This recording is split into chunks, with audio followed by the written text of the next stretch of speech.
what the Texans announced last night. But first, Frank Isola, I know you want to focus on the Patriots. What did you see from Brady? What did you hear from Brady? Well, you see him on the sideline, the way that he's yelling at his teammates, but to me, it's more about his body language. He looks so frustrated with himself. Yes, the talent is in there, but he's not getting it done. At halftime, he was 7 of 19, 82 yards. This is indoors. This is Tom Brady. It's a stadium where he's won 2 Super Bowls before. He's the one that's not getting it done, and the frustration is all over his face. He did say we're 10-2. He did say today on the morning radio, that this was motivating his teammates. Do you believe this year is different, though, Frank Isola? I definitely do. Plus, they're trending the wrong way. Look what they've done the last couple of times that they've been on the road, the teams that they've lost to. I just think with Gronkowski gone, Antonio Brown no longer there, they just don't have the talent. Nobody gets separation. To me, it's about talent, and he just doesn't have it, and he's declined a little bit as well. Kevin Blackistone, what did you see from Brady yesterday? What are you seeing from these Patriots? Time to panic, blah, blah, blah. We've done this before. Is it true this time? Well, it may be a little bit more true this time because Tom Brady is a little bit older and because there are teams like Texans who have figured out a way to make him struggle. 23% passing completion rate when he was blitzed yesterday. That's not very good. That's not going to get it done. But, the other part of this is that they got off to a great start this year, 8-0. They were averaging 31 points a game. Last 4 games, 3 of which, by the way, were on the road, they've only averaged 18 points a game. So they've got to find offense somewhere, but it's not all over for them. I mean, we have seen teams with great defenses be able to rebound with offenses that are not as good as I'm what glad the you Patriots bring that have up. under I'll Tom give you Brady. a hosting co-credit today, Kevin Blackistone. We turn to Woody Paige in Denver. Woody, you saw Peyton Manning in his last season have struggles. The team still was able to overcome that and win a Super Bowl because of their defense. What do you see with Tom Brady and the Patriots?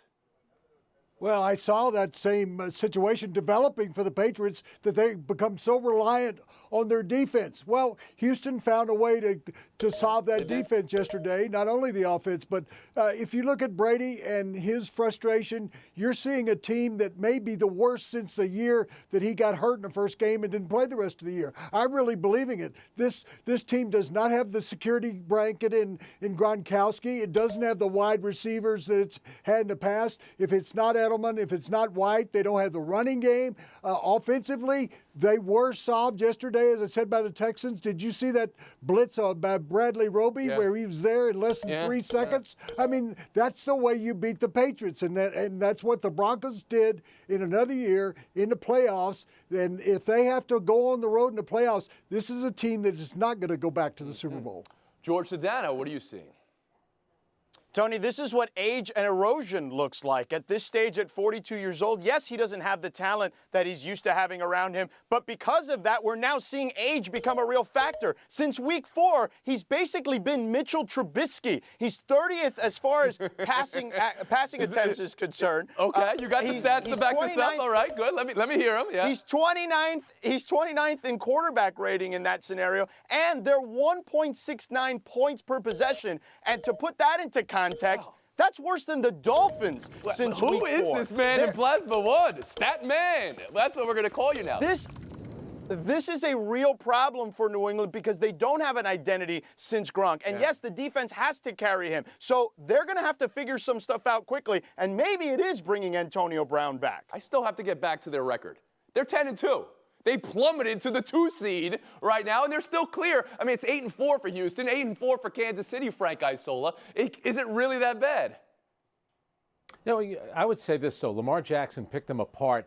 And then, as poorly as Brady had played, when they got to within 21-9, in the past, New England makes a stop there. They get the ball back, and then they end up scoring. Houston marched right down the field. That's, that happens to the Jets. That happens to, the Redskins. It doesn't happen to the Patriots. And really, from top to bottom, they just look like they're losing it a little bit. Can I ask this? What do the Texans get for beating the Patriots besides being completely ignored by you people? Kevin Blackistone, you can answer first.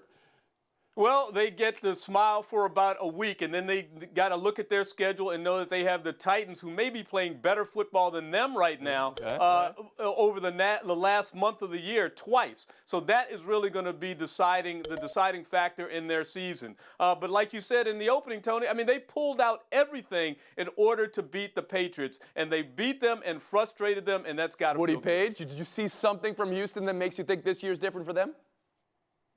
Well, I saw them get a little breathing room against those Titans, number one. Number two, because of the state of the conference, they have a good chance to get a home field in the first, get a bye in the first round and then a home field. So I think those are important ingredients if they're going to be successful this year. What have I seen in the Texans? They finally got healthy on defense. They hadn't had those cornerbacks. I mentioned Roby earlier. He was an outstanding player for the Broncos before going down there. He made two gigantic plays, and then they got their two safeties back. With a healthy secondary, they're a lot better Jorge team. You Sedano. see it. It's Deshaun Watson. It starts and ends with him. He's got playmakers to work with as well, particularly in that receiving core with Stills, Hopkins, and Fuller. That's the big difference. They're amongst the elite now in the AFC, Tony. There's only four teams there, and they're in that group.